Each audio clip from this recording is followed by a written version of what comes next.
विद्या मंदिर English high school CBSE Vasai. मैं सुनील कुमार त्रिपाठी।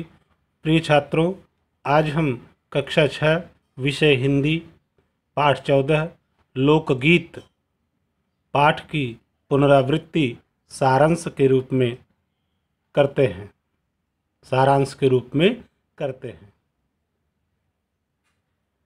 यह पाठ एक निबंध है जिसमें लेखक ने लोकगीत की उत्पत्ति, विकास और महत्व को विस्तार से समझाया है।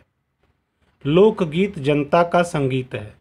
लोकगीत अपनी लोच, ताजगी और लोकप्रियता के कारण शास्त्रीय संगीत से अलग होता है। त्योहारों और विशेष अवसर पर ये गाए जाते हैं।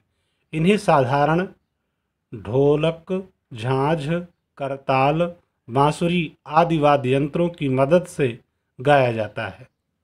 पहले शास्त्रीय संगीत से खराब समझा जाता था, परंतु बदलते समय ने लोकगीतों और लोक साहित्य को उच्च स्थान दिया है। लोकगीत कई प्रकार के होते हैं। आदिवासी मध्य प्रदेश, दक्कन, छोटा नागपुर में गोंड, खांड, ओरांव, मुंडा, भील, संथाल आदि क्षेत्रों में फैले हुए हैं और इनके संगीत बहुत ही ओजस्वी तथा सजीव होते हैं। पहाड़ियों के गीत भिन्न भिन्न रूपों में होते हैं। गढ़वाल, किन्नौर, कांगड़ा आदि के अपने अपने गीत हैं और उन्हें गाने की अपनी अपनी विधियां हैं।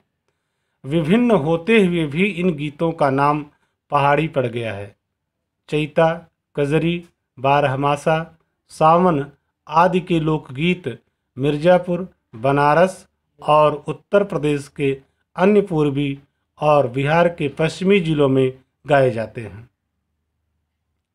बंगाल में बाउल और भतियाली, पंजाब में माहिया, हीर रांझा, सोहनी, महिवाल संबंधी गीत और राजस्थान में ढोला मारू लोकगीत बड़े चाव से गाए जाते हैं। लोकगीत कल्पना पर आधारित नहीं होते हैं, बल्कि देहाती जीवन के रोज़मर्रा के विषय पर आधारित होते हैं। इनके राग भी साधारणतः पीलू, सारंग, दुर्गा, शामन आदि हैं।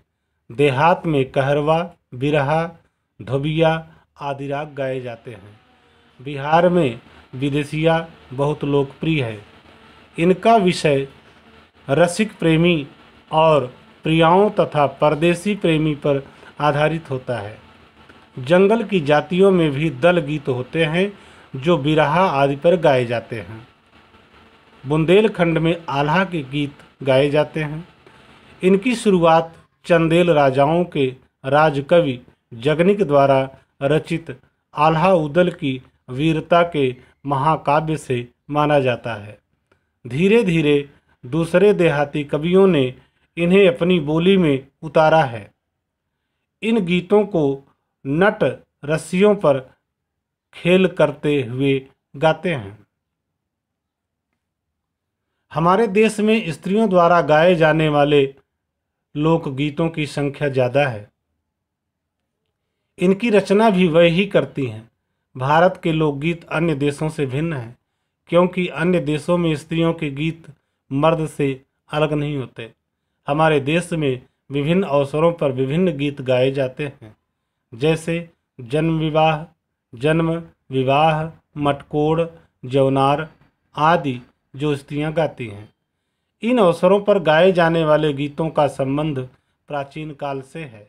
बारहमासा गीत आदमियों के साथ साथ स्त्रियां भी गाती हैं। स्त्रियों के गीत दल बनाकर गाए जाते हैं। इनके स्वरों में मेल नहीं होता है, फिर भी अच्छे लगते हैं।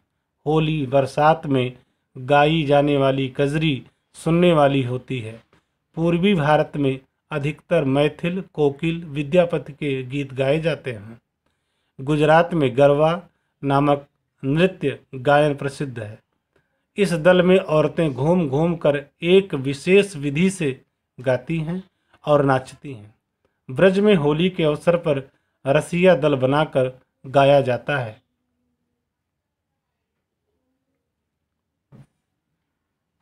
सारांश बच्चों खत्म हुआ। इसके पश्चात हम शब्दार्थ की तरफ ध्यान देते हैं। झांझ का अर्थ होता है एक वाद्य यंत्र जो कांसे की दो तस्तरियों से बना होता है। करताल का अर्थ है तालियां। हेय का अर्थ है हीन। निर्द्वंद्व का अर्थ है बिना किसी दुविधा के। मर्म को छूना अर्थात प्रभावित करना। आह्लादकर का अर्थ है प्रसन्न करने वाले। सिरजती का अर्थ है बनाती। पुट का अर्थ है अंश। उद्दाम का अर्थ है निरंकुश। तो इस तरह से हमारा पाठ यहीं पर बच्चों संपूर्ण हुआ। धन्यवाद।